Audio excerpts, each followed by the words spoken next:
Bueno, buenas tardes a todos. Gracias por la invitación. Me pusieron a trabajar. Nos pusieron a trabajar porque hemos recibido infinidad de material para leer y para comprender este texto del directorio catequístico, del nuevo directorio. Así que bueno, gracias nuevamente y por la confianza. Y bueno, espero que después haya otros que también puedan ayudarnos a pensar y a aprender nuevas cosas con esto. Me pidieron que relacionara o que buscara vínculos entre el directorio y la exhortación apostólica Evangelii Gaudium.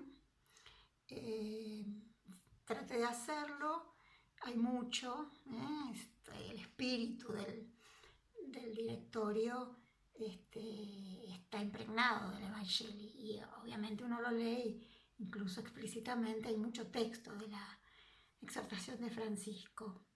No sé si fui demasiado fiel al pedido igual, de todas maneras, pero bueno, vamos a ver cómo sale la cosa.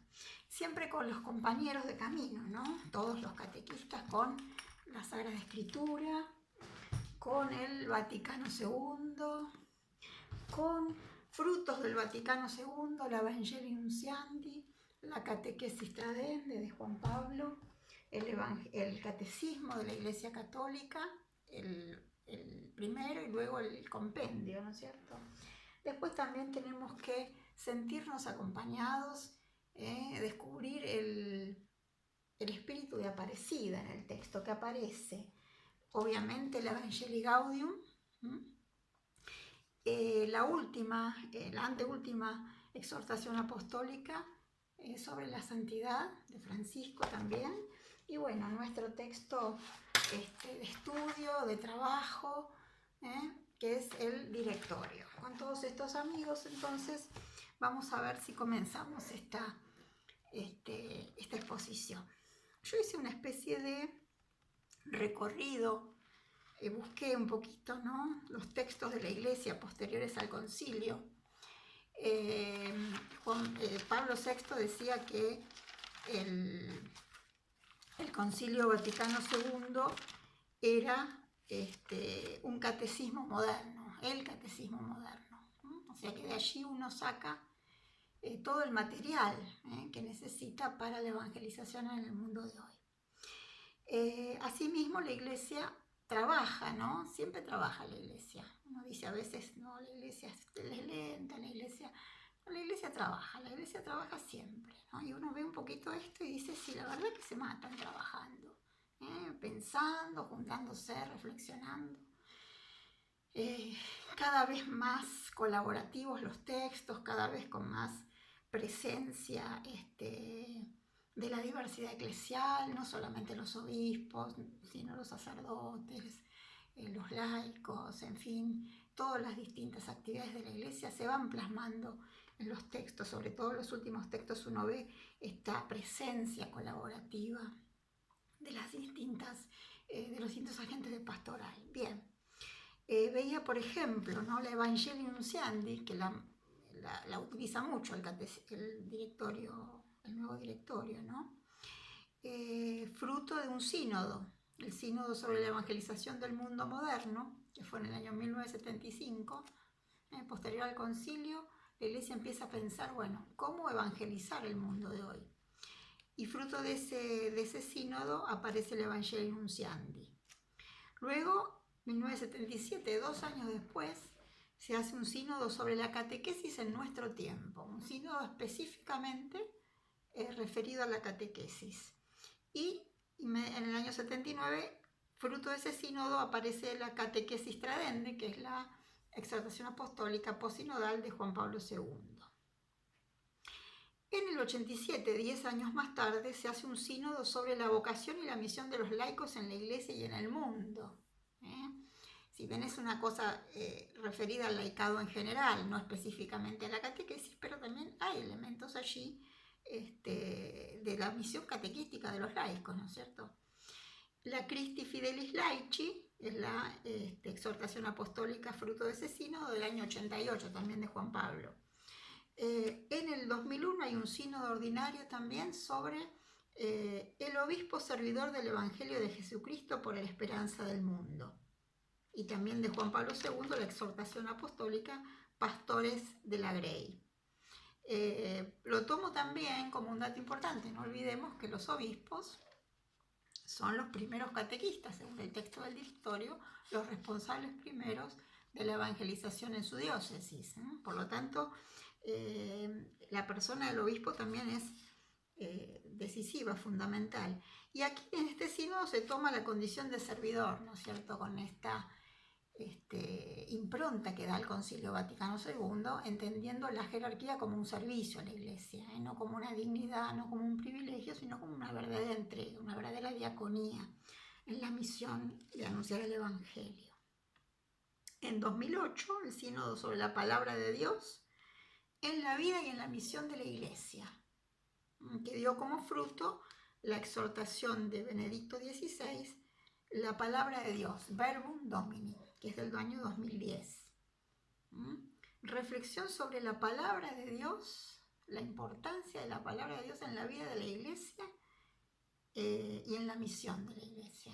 La palabra de Dios es para nosotros catequistas el fundamento de nuestra misión. El anuncio es el anuncio de la palabra, de la buena noticia de Jesús. Por lo tanto, interesante revisar estos textos. En el 2012,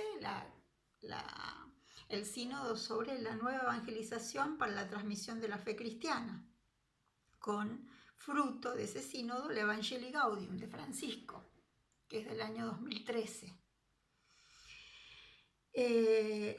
Tuvimos también el sínodo sobre la familia, los desafíos, la vocación y la misión de la familia en la Iglesia en el mundo contemporáneo, que da como fruto el Amoris Laetitia de Francisco, del 2016.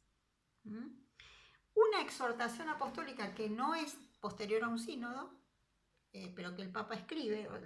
La exhortación apostólica es un tipo de documento donde el Papa da indicaciones y orientaciones pastorales. Es una forma bastante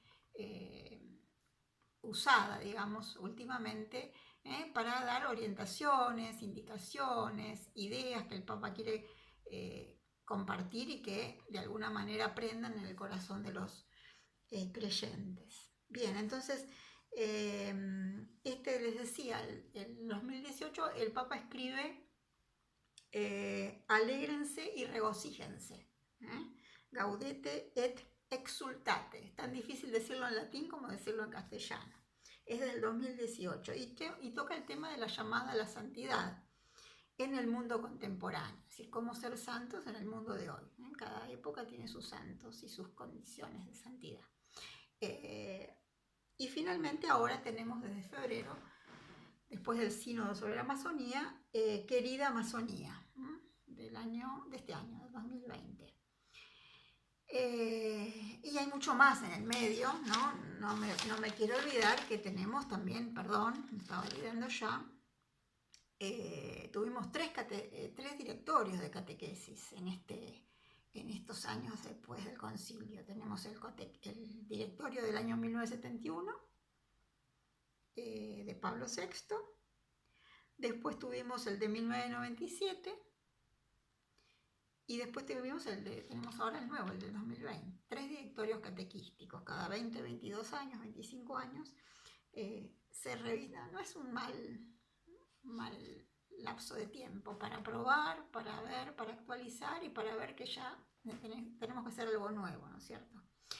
En el medio tuvimos el Catecismo de la Iglesia Católica en 1992, Juan Pablo II, y en el 97 el compendio del Catecismo, publicado por el Papa Benedicto.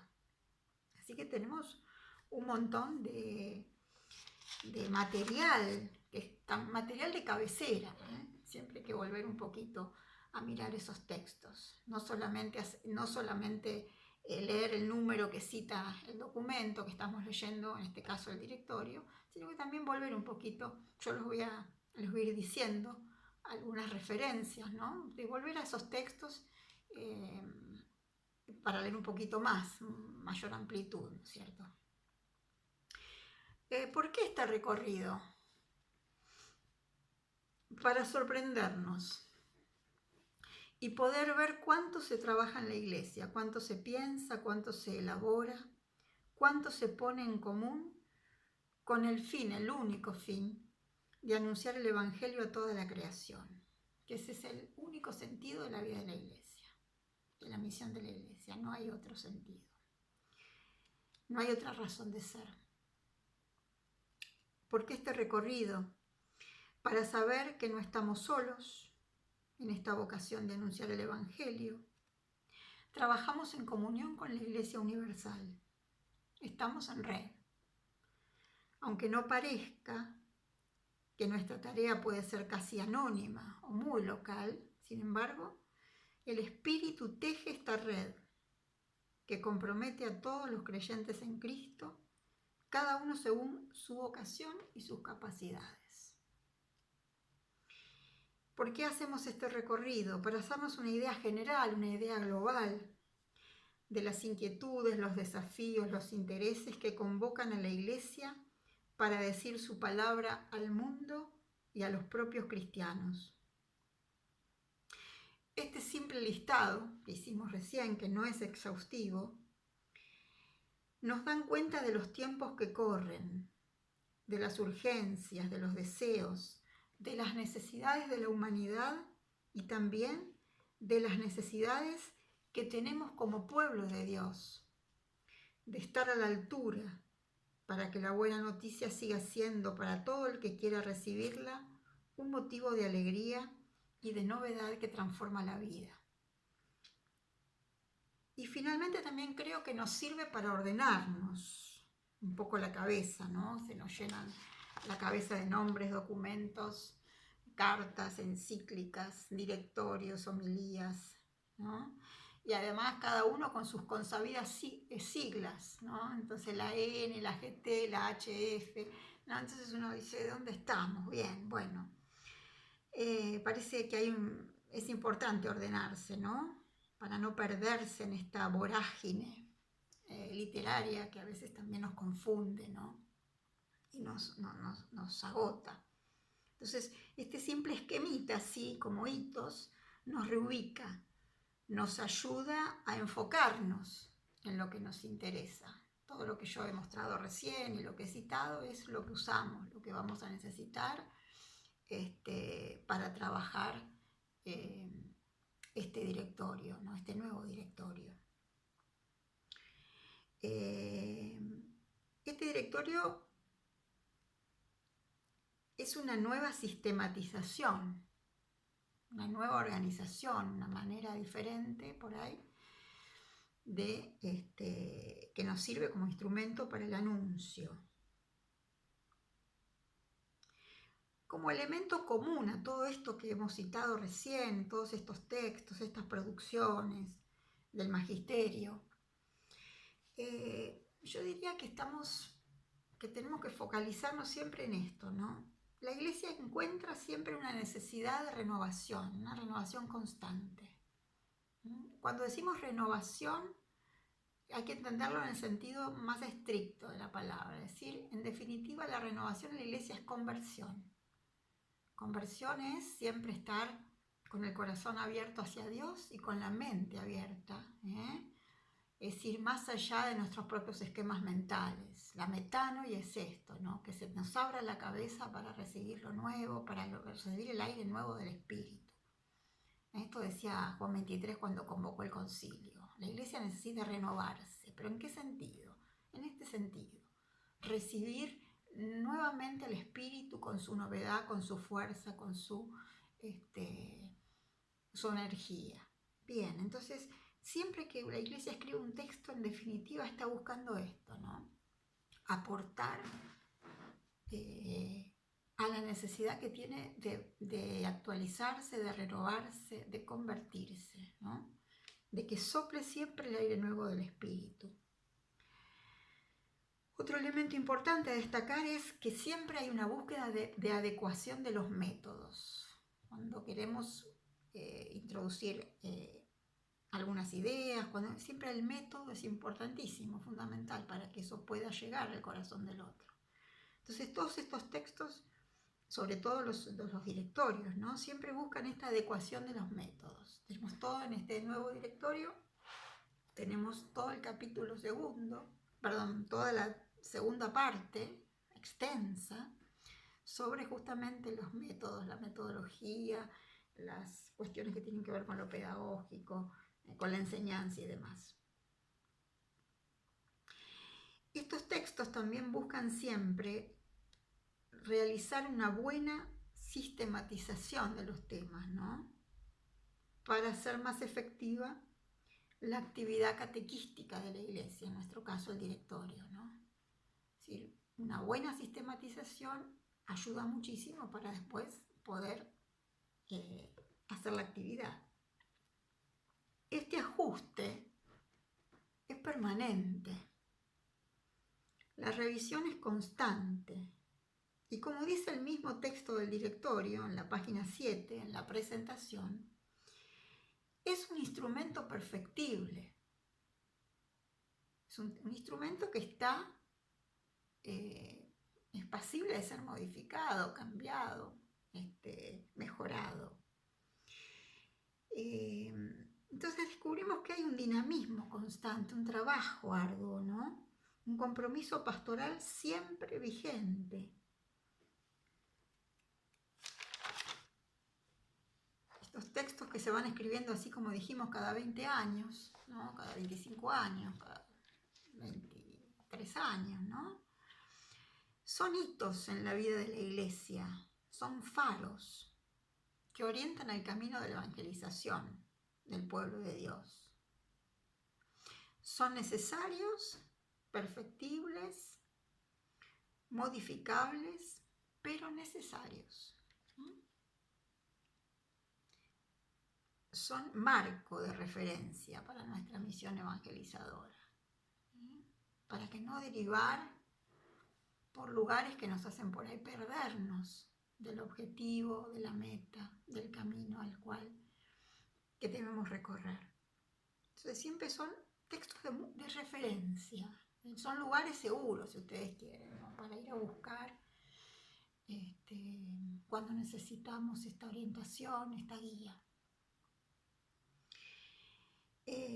Francisco escribe en el año 2014, como fruto del sínodo de la nueva evangelización, la exhortación apostólica Evangelii Gaudium. Y allí dice algo muy importante, dice muchas cosas importantes, pero hay una cosa que quiero tomar. En el número 25 el Papa dice: este es un texto con un sentido programático. El Evangelii Gaudium es un texto con un sentido programático.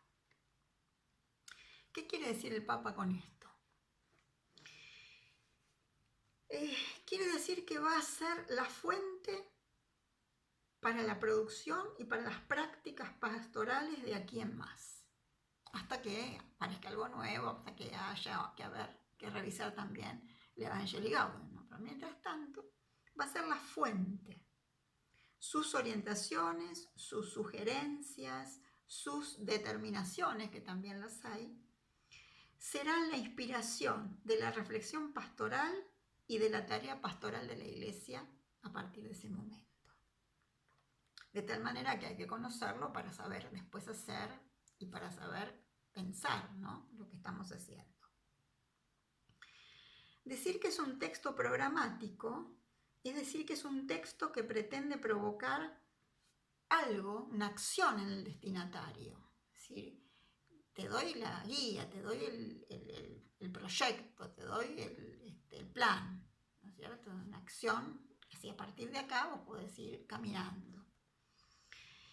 No se puede pensar la misión de la Iglesia de nuestro tiempo, entonces, sin recurrir a sus enseñanzas y a sus inspiraciones. Un texto programático es también un texto que compromete ulteriores reflexiones, estudios, profundizaciones sobre cuestiones puntuales.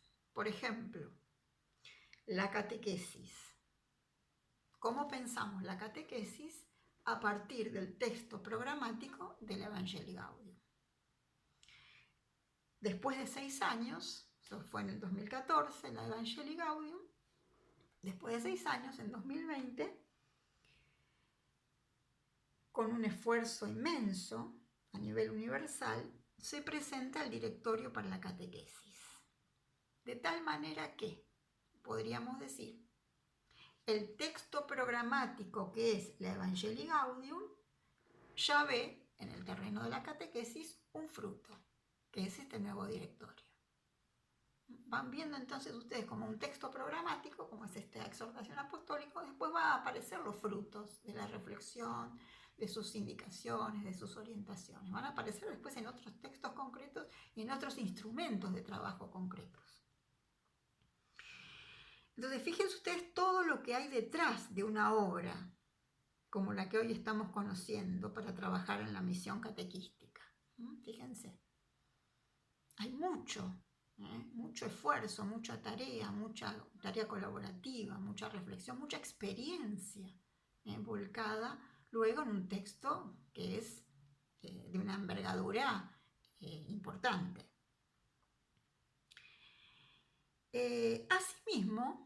Asimismo, la tarea que viene no es ligera.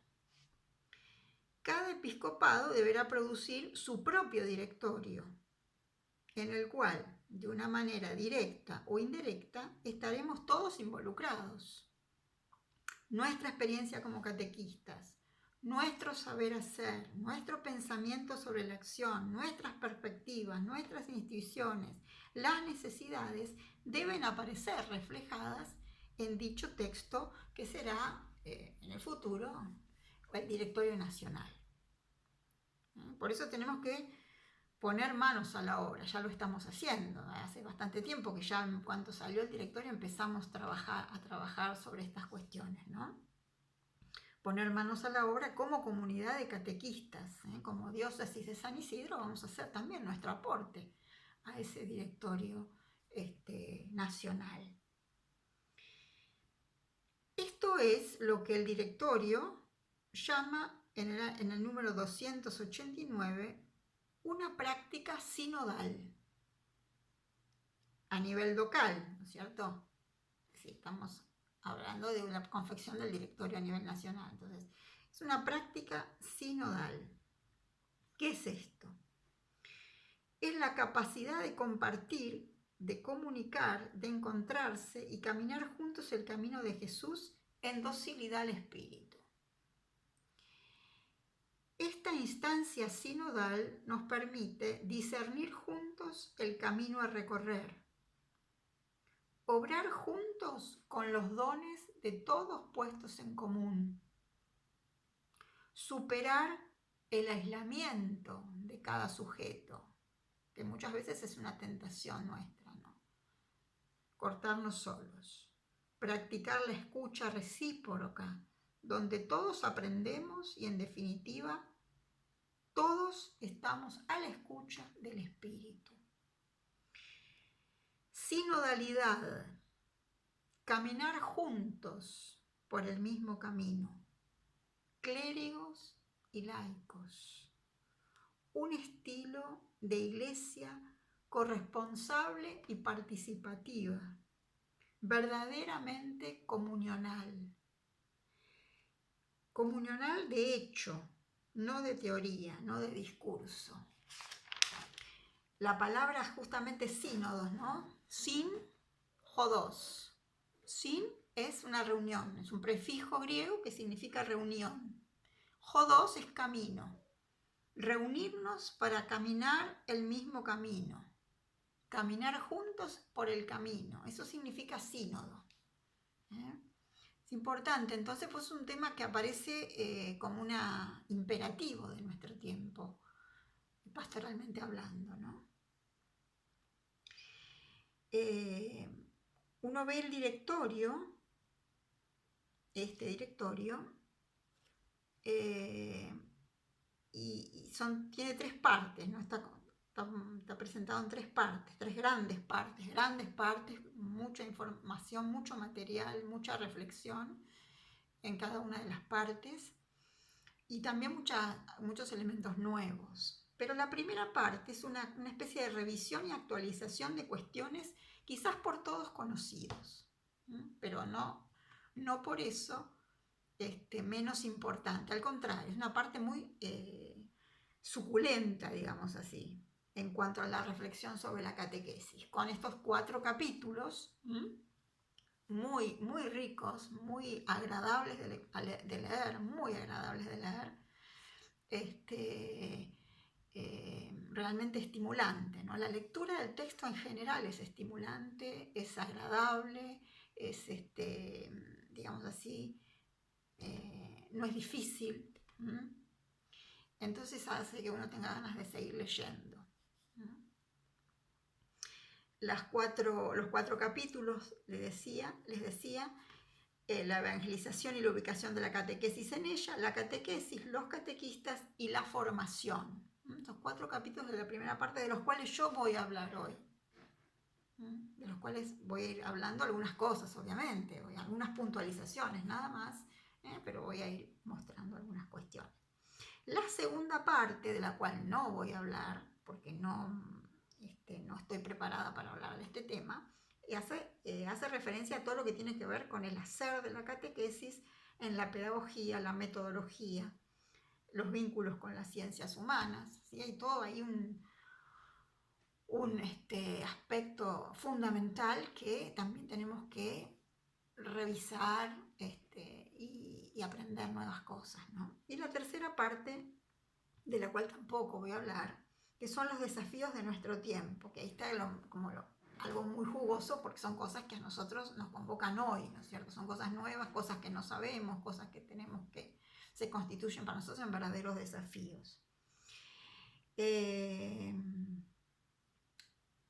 Como cita de algún tema así desafiante, tenemos, bueno, el de la cultura digital,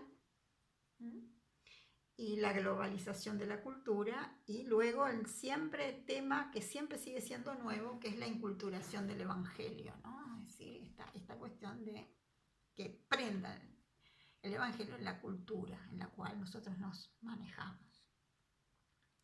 Bien, ¿de qué voy a hablar yo? ¿Qué voy a decir? Les voy a decir qué hice. Yo tomé el texto, les digo, la primera parte, y busqué algunas cosas que son puntualizaciones que me sugieren la lectura de la presentación, de la introducción y de la primera parte. La presentación del texto, del directorio, la introducción y la primera parte.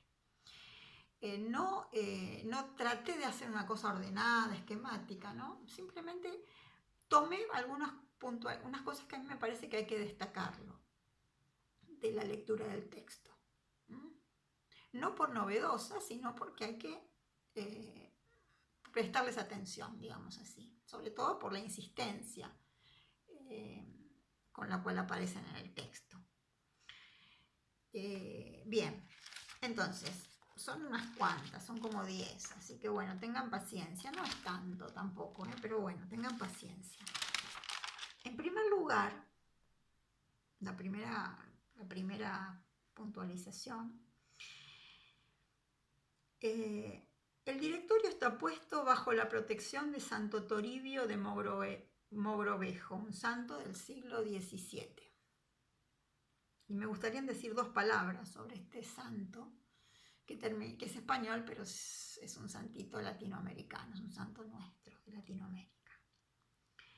Su vida de santidad como laico, era abogado y profesor en la Universidad de Salamanca, pero fundamentalmente era un santo, vivía realmente el evangelio intensamente. Su vida de santidad como laico inspiran al rey de ese momento y lo elige el rey para cumplir una misión en la Sudamérica hispana.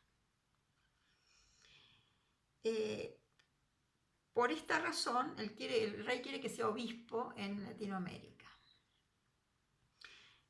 Por esta razón, el rey le solicita al Papa una dispensa, una excepción, y le pide que le confiera las órdenes sagradas a Toribio, justamente para que él lo pueda después mandar a Latinoamérica y ser obispo de la arquidiócesis de Lima.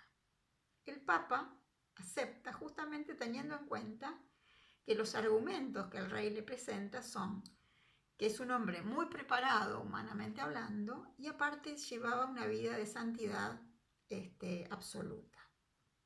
El Papa acepta, le da las órdenes sagradas e inmediatamente el rey lo manda a tomar posesión del arzobispado de Lima, que prácticamente abarca casi la totalidad del continente sudamericano.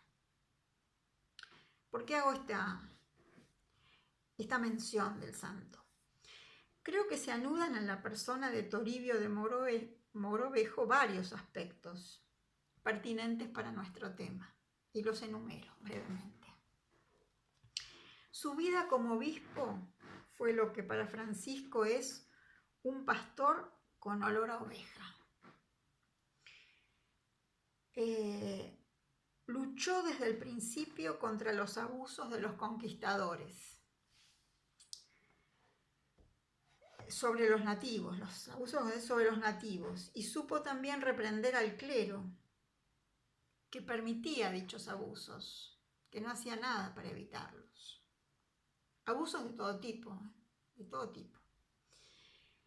Fue también un modelo de inculturación de la fe. Estudió las lenguas y dialectos locales para poder estar más cerca de sus fieles y comunicarse con ellos, lo que favoreció el aumento de las conversiones y el acceso a la palabra del Evangelio de los nativos. Ordenó imprimir el catecismo católico en lenguas quechua y aymara. Recorrió los territorios con el fin de evangelizar, corriendo riesgos enormes por ello. Estuvo 26 años en Latinoamérica, Toribio, los últimos 26 años de su vida. Él muere a los 68 años y los últimos 26 los pasa como obispo de la arquidiócesis de Lima. Otro aspecto a destacar de Toribio es la sinodalidad. Durante su episcopado se celebraron 3 concilios provinciales o sínodos provinciales y además se hicieron 13 sínodos diocesanos con el fin de ayudar al cumplimiento de las normas del Concilio de Trento, con el fin de revisar permanentemente la evangelización y la pastoral. Pudo anudar en su ministerio episcopal la fidelidad al magisterio junto con la fidelidad al pueblo que debía evangelizar. Me llama la atención que en la presentación se dice que por un hecho completamente fortuito, la presentación del directorio tuvo lugar en la memoria de este santo. Vieron que el directorio está puesto bajo la protección de Santo Toribio de Mogrovejo porque se firma el día del santo. El Papa lo firma o lo acepta, ¿no? El directorio el día del santo de Toribio. De todas maneras llama la atención un poco un texto del magisterio o un texto de la enseñanza de la Iglesia que se considere un hecho completamente fortuito esto, ¿no? Sobre todo teniendo en cuenta las condiciones de nuestro santo, lo que anteriormente enunciamos, ¿no? A mí me gustaría pensarlo más bien como dice Borges en el poema de los dones. Algo que ciertamente no se nombra con la palabra azar rige estas cosas. Algo que ciertamente no se nombra con la palabra azar rige estas cosas. No es azaroso que sea Toribio Mogrovejo el protector del directorio catequístico. Sea lo que fuera, de todas maneras, fortuna o intención deliberada queda dentro de la providencia de Dios, que hasta puede valerse del azar para cumplir su designio. Nuestro protector Toribio, santo cristiano, obispo, evangelizador y catequista, tiene algo para decirnos a nosotros hoy, después de 400 años. Recordemos que una de las fuentes de la evangelización, de la catequesis, de la misma teología, es el testimonio de vida de los santos y de los mártires. Fuente es el testimonio de vida de los santos y de los mártires. La vida, los escritos de los santos y de los mártires de cada cultura y de cada pueblo son una verdadera fuente de la catequesis, dice el directorio en el número 100. En efecto, los santos en general viven tan radicalmente el Evangelio que su testimonio de vida supera los límites del tiempo y del espacio. Por eso, hoy podemos seguir reconociendo esas vidas como fuente de nuestra catequesis. Ellos nos enseñan el Evangelio.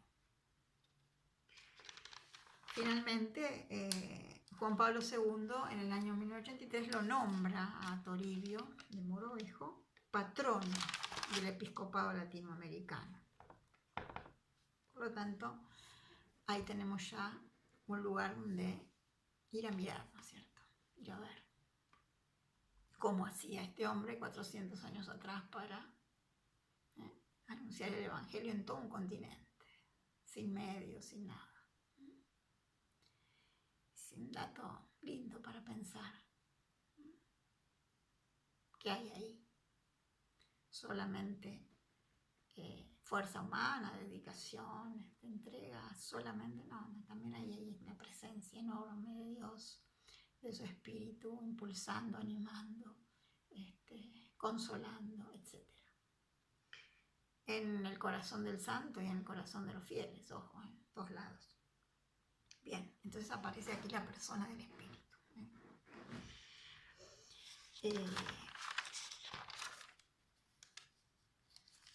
Perdón.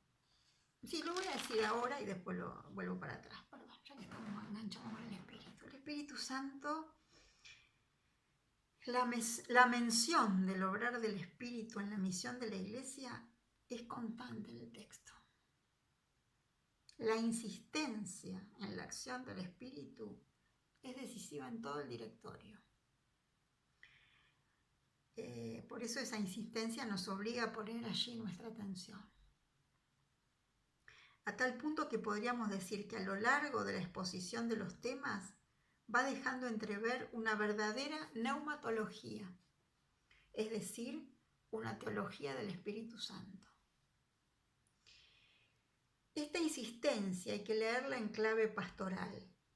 Quiere enseñarnos, convencernos, recordarnos todo lo que el Espíritu dice a la Iglesia y todo lo que espera de ella. Ni más ni menos que, por la acción evangelizadora del pueblo de Dios, llega el Espíritu Santo a toda la humanidad. Es impresionante este número 36 del directorio. Por la acción evangelizadora de la Iglesia, del pueblo de Dios, llega a la humanidad el Espíritu Santo. Como si no hubiera otra alternativa, otra. Si ordinariamente, comúnmente, el Espíritu llega de esa manera. Dios llega de esa manera al corazón humano, ordinariamente. Esta presencia intensa del Espíritu que fue derramado en nuestros corazones, que es viento y fuego, que es memoria, que quita el miedo, es el distintivo de los discípulos misioneros y catequistas.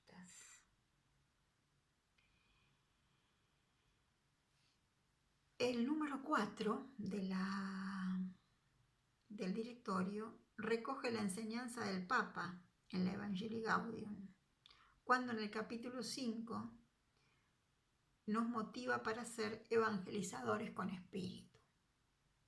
Entonces hay que ir allí, al Evangelii Gaudium, números 259 a 283, para ver, para recordar, para revisar lo que el Papa quiere decirnos con esta expresión que toma el directorio. Evangelizadores con espíritu. Recordaba así libremente, ¿no?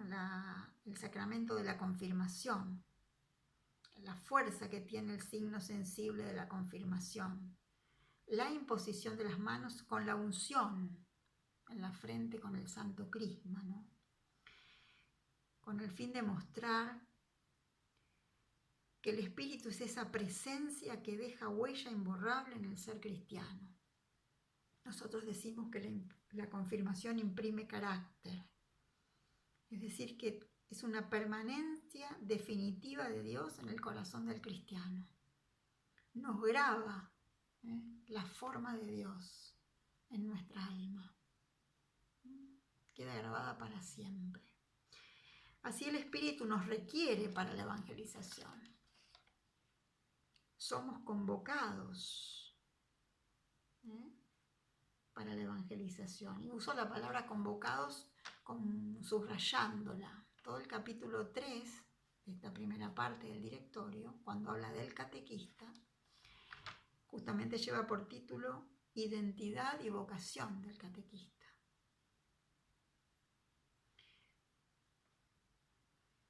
De tal manera que recuperamos algo muy presente en la tradición de la Iglesia, que es pensar, concebir, reconocer la obra de la salvación como una obra en colaboración, el Espíritu y nosotros y el Espíritu. La salvación entonces no es una obra solamente de Dios, sino que es una obra que en este tiempo, hasta que Él vuelva, nos necesita a nosotros. Es una palabra que hoy se usa mucho, pero que es una antigua palabra del vocabulario eclesial, que es la sinergia, la sinergia, ¿no? Nuevamente el prefijo sin, griego, que significa reunión, como sínodos, ¿se acuerdan? Bueno, sinergia. Sin es reunión, ergos es obra, tarea, trabajo. La sinergia es el trabajo común, la reunión para una misma obra, para hacer un mismo trabajo. La sinergia entre Dios y los evangelizadores, la sinergia del Espíritu que actúa a través de los evangelizadores. De tal manera que somos verdaderamente, como dice San Pablo, colaboradores de Dios. Esta conciencia de sinergia rompe la estanqueidad que muchas veces nosotros percibimos en nuestra acción pastoral. Esta conciencia de sinergia nos da mayor fluidez entre los diferentes actores y comunidades en la evangelización. Nos hace más colaborativos, nos compromete comunitariamente y no simplemente como individuos o como pequeños grupos. La catequesis que nosotros hacemos es la catequesis que involucra a toda la comunidad cristiana, y así cualquier actividad pastoral que realicemos. No es nuestra actividad, no es la actividad de nuestro grupo, sino que es la actividad de la Iglesia, a través de determinadas personas concretas. Entonces, como dice Pablo en la segunda carta a los Corintios, ya que somos colaboradores de Dios, los exhortamos a no recibir en vano la gracia de Dios. Como colaboradores de Dios, la gracia que hemos recibido para poder realizar ese trabajo, esa tarea, debemos hacerlo sinergéticamente, en común, con Dios y con los hermanos. Esto es una constante en el directorio, es como la columna vertebral del texto, mostrar esta presencia operante, activa del Espíritu en colaboración con los agentes evangelizadores y los catequistas. Bien, el segundo